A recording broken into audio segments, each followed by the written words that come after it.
Hello, good morning sa lahat. Ngayon, nagising ako ng 4:30 and now time check is 6:26 in the morning. So, since why?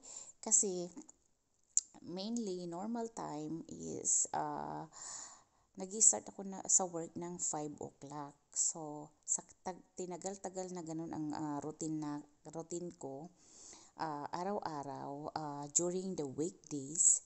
So, kahit Sabado ngayon, nagigising pa rin ako ng ganung oras, 4:30 kasi 4:30 kasi nag-i-start na ako ng work ng 5. So, yun lang ang mga routine.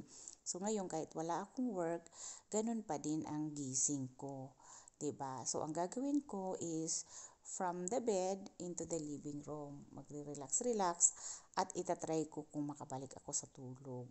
So, kung hindi man, kasi 6 na rin kung hindi man, mag-i-start ako ng mga gawaing bahay at pag napagod ako later, afternoon time, saka na ako magnanap since weekend naman ngayon.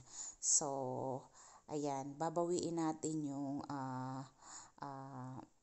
kulang na tulog natin mamaya kung isang oras man yun o dalawa ay try natin ibawiin yung tulog na yun para maganda yung pakiramdam natin. Magaan sa pakiramdam, 'di ba, pag kumpleto ang tulog.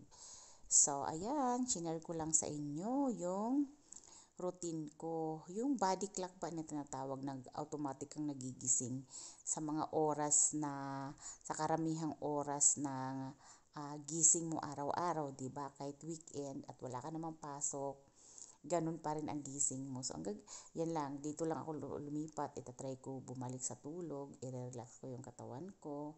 Kung makakabalik ako sa tulog. Kung hindi man later afternoon, magnanap ako. So, ayun lang. Bye!